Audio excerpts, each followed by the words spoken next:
Olá pessoal, estamos de volta com o nosso curso atualizadíssimo de Conhecimentos Bancários 2020, ok?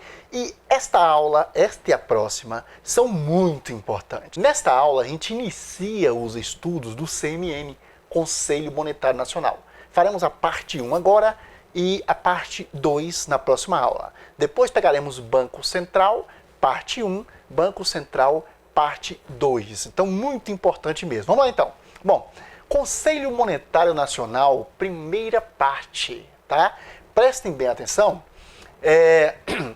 A gente vai falar sobre composição antiga do CMN. E tá aqui uma novidade, hein? Uma novidade, eu diria que pouquíssimos cursos de conhecimentos bancários trazem para você desculpe aqui a propaganda, né? Essa novidade fresquinha. Mudaram, foi alterada a composição do Conselho Monetário Nacional, ok?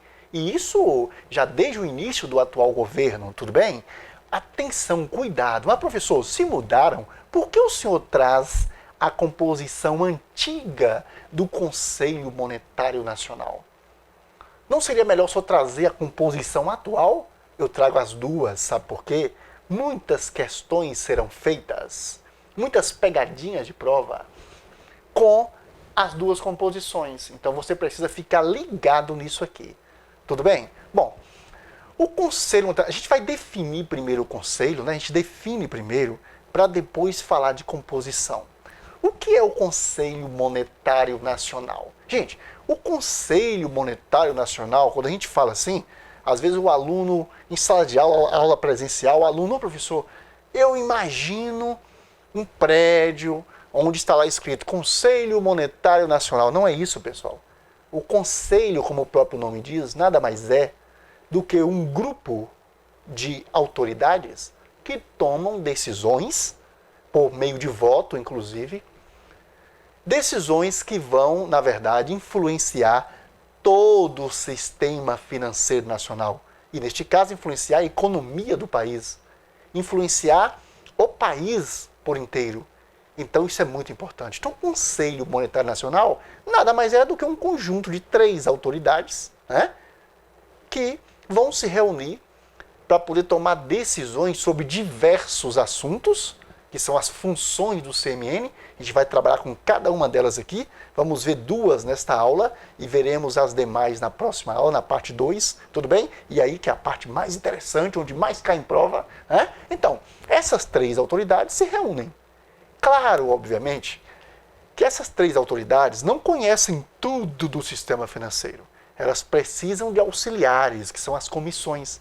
Há diversas comissões de assessores, comissões técnicas, né, com pessoas com grande conhecimento em determinadas áreas, para poder assessorar o Conselho Monetário Nacional. Então, é um grupo de 3 autoridades que se reúnem ordinariamente uma vez por mês.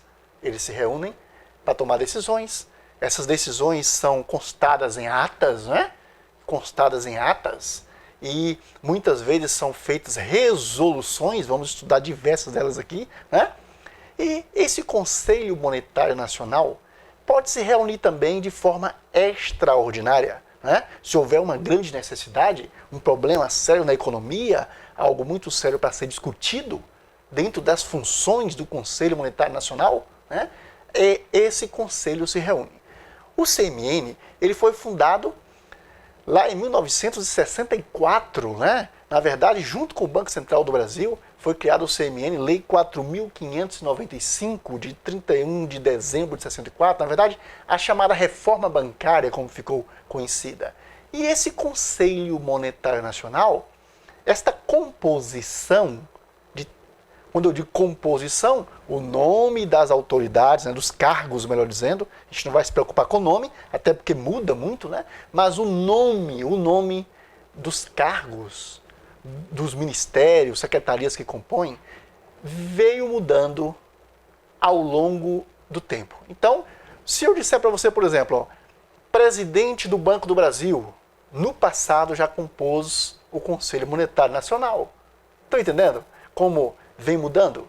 Então, até diretor da Secretaria de Câmbio, de Comércio Exterior do Banco do Brasil já participou também. Então, ao longo dos anos, das décadas, à medida que cada reformulação era feita, isso foi sendo alterado. Nós vamos pegar a alteração mais recente. Então, de novo, composição antiga do CMN. Como era o CMN antes da mais recente mudança? Ele era composto pelo ministro da Fazenda, o presidente do Banco Central e o ministro do Planejamento, entendeu? Então, essas três autoridades se reuniam. A gente não precisa citar nomes, porque está sempre mudando os nomes, né? E aí a aula vai ficar desatualizada. Na véspera de sua prova, você vai rever esta aula e vai procurar lá, até porque o presidente da República, ele pode mudar o ministro a hora que ele quiser, né? Ele tem essa prerrogativa, então é melhor você memorizar, na verdade, o cargo, tá bom? Então, era composto, isso pode cair, porém você tem que entender que era composto pelo ministro da Fazenda, que era o presidente do Conselho, né? O presidente do Banco Central e o ministro do Planejamento, tudo bem? Mas aí nós tivemos uma mudança importantíssima, né? Importantíssima. O presidente emitiu uma medida provisória, a medida 870, que acabou sendo convertida em lei, né? Se você não sabe o que é uma medida provisória, eu sugiro a você que dê uma pesquisada para você entender. Resumindo aqui a princípio, a medida provisória é uma medida tomada pelo presidente da República que tem um prazo para ser discutido se ela vai transformar em lei ou não. Tudo bem? Enquanto ela não é rejeitada pelo Congresso ou aprovada, ela vai estar valendo com força de lei. Tudo bem? Então, a medida provisória é 870, que acabou sendo convertida em lei, a Lei 13.844, né? Professor, por que o senhor cita as leis? Para que você possa se aprofundar. Pode ser que algum de vocês esteja estudando, na verdade, para o concurso do Banco Central. Então, você vai precisar de um aprofundamento maior. Tudo bem? Então, o que foi feito nessa medida provisória, né, que virou lei? Na verdade, extinguiram alguns ministérios, inclusive o Ministério do Planejamento. Tudo bem? Então, o Ministério do Planejamento deixou de existir. O Ministério da Fazenda, que até então se chamava Ministério da Fazenda, passou a se chamar Ministério da Economia. Tá? Isso aconteceu em 1º de janeiro de 2019, ou seja, é algo realmente recente, né? Então, no início do governo Bolsonaro. Então, o Ministério da Fazenda foi transformado em Ministério da Economia e vários ministérios foram extintos e, na verdade, passaram a pertencer, essas pastas, essas secretarias, viraram secretarias do Ministério da Economia. Tudo bem? Então, o que acontece? Aí a gente deixou de ter o Ministério do Planejamento. Então já não dava mais para seguir aquela composição do CMN. E aí? Presidente do CMN é o ministro da Fazenda. Beleza. Agora é Ministério da Economia. Então, o presidente do CMN passa a ser o ministro da Economia. Ok? E o ministro do Planejamento? E agora? E essa terceira autoridade? Tudo bem? Então, por isso que a composição não deu para continuar. Qual é a composição, então, agora? Agora você vai ter a nova composição, que é o ministro da Economia, né? Que é o presidente do Conselho. Você vai ter o presidente do Banco Central, ele continua, né? Do Banco Central. E o terceiro, que era do Ministério do Planejamento, agora é o secretário especial de Fazenda do Ministério da Economia. Secretário especial de Fazenda do Ministério da Economia. Então agora você continua com 3 autoridades, o Conselho Monetário Nacional, 2 delas pertencendo ao Ministério da Economia e a outra é o presidente do Banco Central do Brasil. Tudo bem? Muito importante isso aqui, essa composição. Professor, isso vai cair na prova? Rapaz, cair não. Isso vai despencar. eu diria que, se não cair na sua prova de conhecimentos bancários, cai na sua prova de atualidades do sistema financeiro nacional. Então, esse curso aqui, você acaba, na verdade, assistindo conhecimentos bancários e também se atualizando, porque o curso realmente é bem atual. Bom, e aí nós já falamos sobre a composição do Conselho Monetário Nacional e agora eu preciso falar com você sobre as comissões, especialmente a COMOC, né? A COMOC, ela é uma comissão que cuida, né? Que cuida da moeda e do crédito. Então, repetindo para você, o Conselho Monetário Nacional, ele possui várias comissões que assessoram essas três autoridades. Tudo bem? A mais importante delas, por enquanto, depois a gente pode falar de mais algumas delas ao longo do curso, mas a mais importante é a COMOC.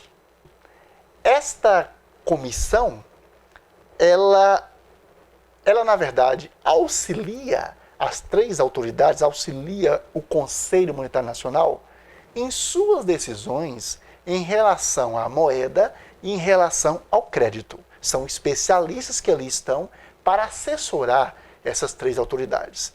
E aí você deve estar se perguntando assim, professor, mas dentre tantas comissões que o Conselho Monetário Nacional possui, por que o senhor destacou a COMOC? Olha que interessante. Você verá agora várias funções do Conselho Monetário Nacional. E aqui em nosso curso, nós fazemos questão de detalhar cada uma dessas funções, tá? Detalhamos cada uma delas, que caem demais em prova, tudo bem?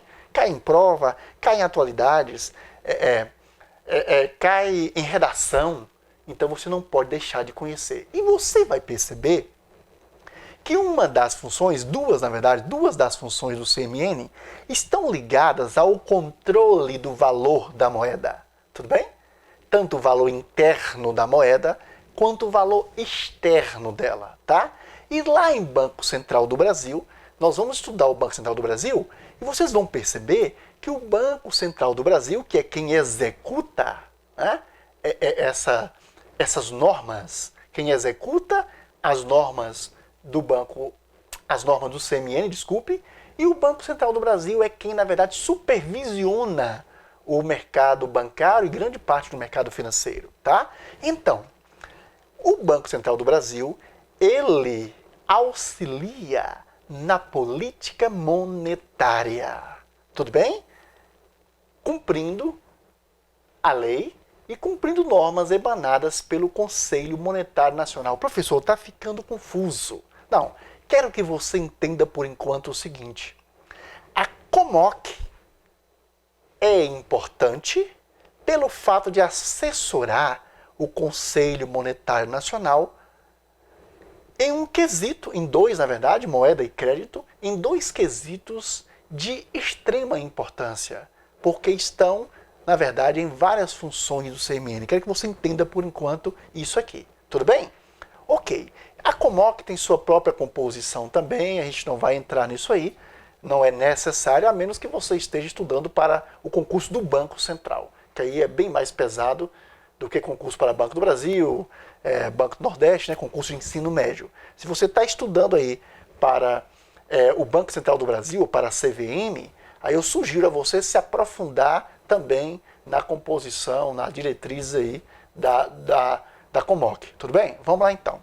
Aí eu quero que você agora, né, estude comigo as funções do CMN. Quais são as funções, né? E são funções que estão na lei. A lei disse que o Conselho Monetário Nacional, ele tem essas funções. Ele executa essas funções dentro do sistema financeiro. Quais são? Então, a primeira função, adaptar o volume dos meios de pagamento às reais necessidades da economia nacional e seu processo de desenvolvimento. Observe que, embora esteja entre aspas, né, porque não são palavras minhas, estão na lei, eu tenho que respeitar aí, né, mas eu tomei a ousadia de colocar o primeiro verbo, que você observa que ele está no infinitivo, colocar em letras maiúsculas, tá? Adaptar. adaptar. Né? Na nossa próxima aula, a gente vai falar, eu vou explicar para você por que todos os verbos, eu fiz questão de destacar o verbo inicial de cada uma dessas funções, colocando as letras todas em maiúsculas. Tudo bem? Vamos lá. Então, adaptar o volume dos meios de pagamento às reais necessidades da economia nacional e do processo de desenvolvimento. Professor, o que são meios de pagamento? Adaptar os meios de pagamento. Olha, isso aqui é importante. Quando a gente fala adaptar os meios de pagamento, a gente está falando em Conselho Monetário Nacional. Ele precisa dizer o quanto de dinheiro, a gente vai saber por quê, o quanto de dinheiro deve circular. Ah, professor, mas meio de pagamento não é apenas dinheiro. Ok, tudo bem. Ele precisa dizer, fazer uma adaptação, ele precisa dizer o que é melhor para o sistema financeiro naquele momento.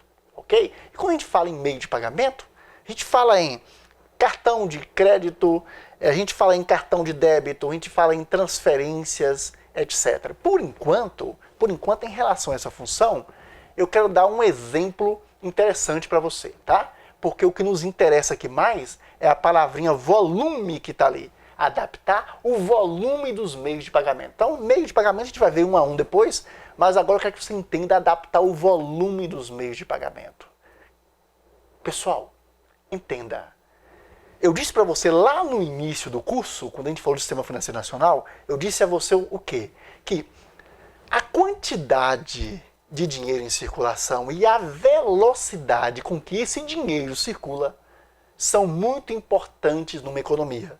No nosso curso de Conhecimentos Bancários, 2020, nós vamos falar muito da quantidade de dinheiro em circulação. E a gente vai ver depois, lá em Política Monetária, que a quantidade de dinheiro em circulação, né, se ela for desnivelada, se houver mais dinheiro em circulação do que riqueza, do que PIB no país, você pode ter inflação. Ok? A gente vai conceituar a inflação. E você vai ver que é necessário que o Conselho Monetário Nacional adapte a quantidade de dinheiro em circulação, o volume de dinheiro em circulação. Como hoje não se paga apenas com dinheiro, aliás, tem cidade aí em que você usa mais o cartão de crédito de débito do que dinheiro, então é melhor a gente dizer meios de pagamento, tá? Então adaptar os meios de pagamento às reais necessidades da economia. E aí eu vou dar um grande exemplo aqui, que inclusive é um exemplo que cai muito em prova de concurso, que é o seguinte, observe. Quem fabrica o dinheiro? Quem emite dinheiro? Quem autoriza a emissão do dinheiro? Então, coloque em sua cabecinha e nunca se esqueça disso, tá? Porque é assunto de prova. Em relação ao dinheiro, o Conselho Monetário Nacional, ele autoriza a emissão. O Banco Central, por sua vez, faz a emissão, emite o dinheiro. E a Casa da Moeda do Brasil fabrica o dinheiro, tá? Então, vou repetir. Nunca se esqueça disso. Porque as provas costumam dizer assim, o Conselho Monetário Nacional fabrica dinheiro. Não, quem fabrica é a Casa da Moeda. O Banco Central do Brasil fabrica dinheiro. Quem fabrica dinheiro? O Banco Central do Brasil? Não. Quem fabrica o dinheiro é Casa da Moeda. Então, Conselho Monetário Nacional autoriza a emissão, e a gente vai ver em que situações ele faz isso, né? Lá em política monetária. O Banco Central do Brasil emite, né? Lembre que ele executa as normas. E a Casa da Moeda fabrica. E aqui uma outra novidade, né?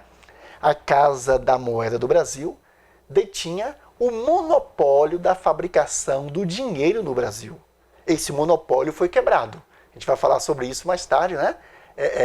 Os leitores do meu livro, salvo engano, já coloquei na terceira edição. Se eu não coloquei, vai sair na quarta edição agora, que sai dentro de algumas semanas. Ok? Então, a Casa da Moeda do Brasil não tem mais o monopólio de fabricação do nosso dinheiro, tá?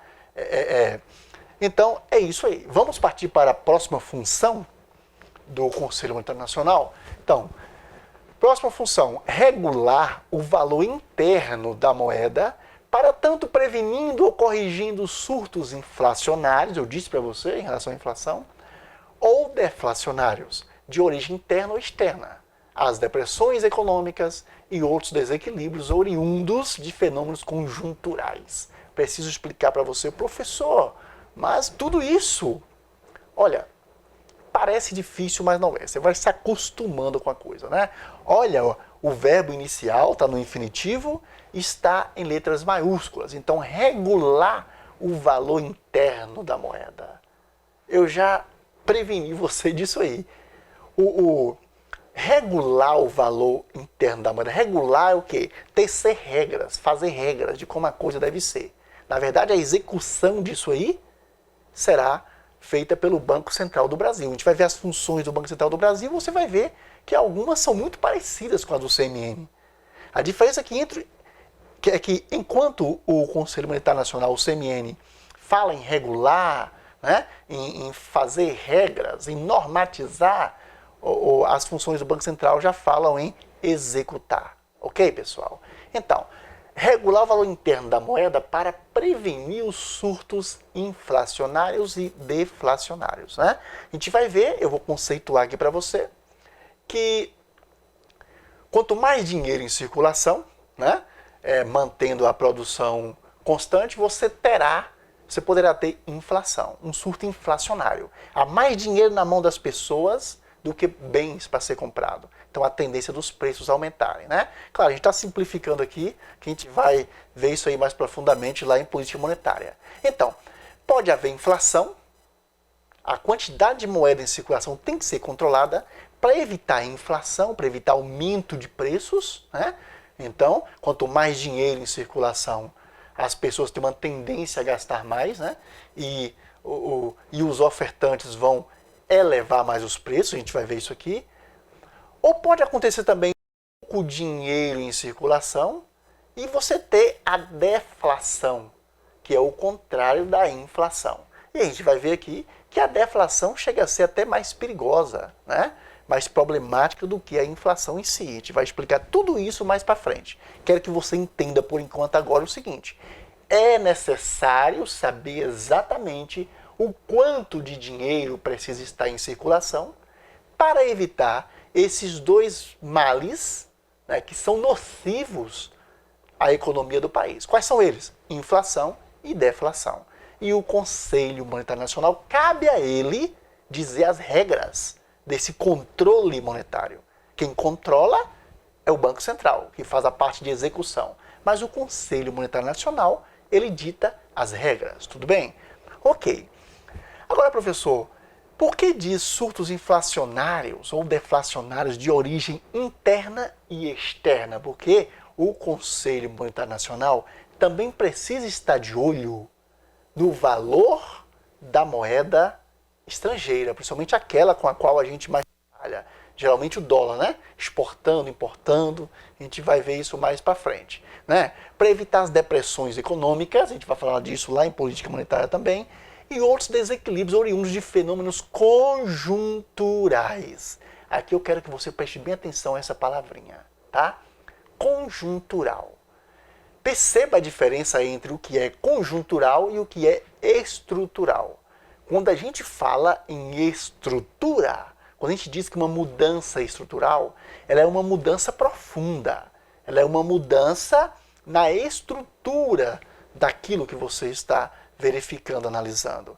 Quando a mudança é conjuntural, ela é algo assim mais passageiro, mais breve, mais superficial, tudo bem?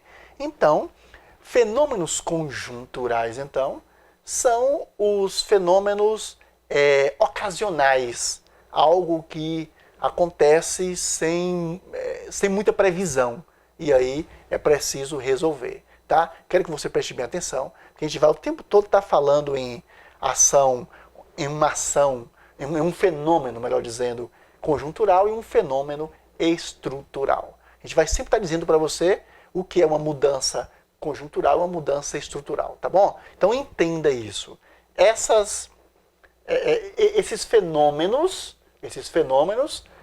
conjunturais em relação à inflação, à deflação, etc., eles podem ser corrigidos desde que seja adaptado o volume dos meios de pagamento, tá bom, pessoal? Claro que há outros remédios para isso aí em economia, mas a gente precisa agora utilizar uma expressãozinha que a gente usa muito em economia chamada ceteris paribus, né? Ou seja, ceteris paribus, e tudo mais permanecendo constante.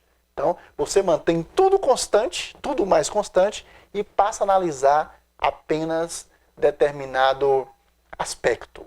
Então, se você mantém tudo constante, né, aí esse aspecto volume de moeda em circulação, né, você mantém tudo constante. Todas as outras variáveis constantes, né?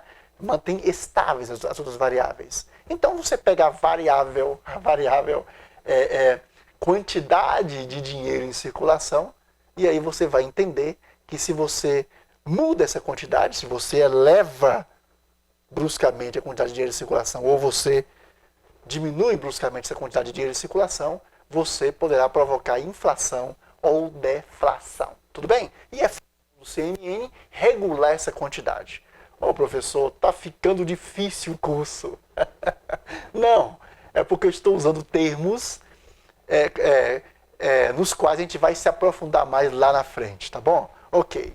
E vamos, na verdade, para a próxima aula, para a aula de número 5, e na aula de número 5 nós vamos estudar mais funções do Conselho Monetário Nacional, tá? Eu convido você a prestar bem atenção na nossa próxima aula, porque nela a gente realmente fecha o conteúdo do Conselho Monetário Nacional e a gente mostra para você as principais, eu diria, as funções mais importantes do Conselho Monetário Nacional. Então não perca, não deixe de assistir a nossa próxima aula. Até lá!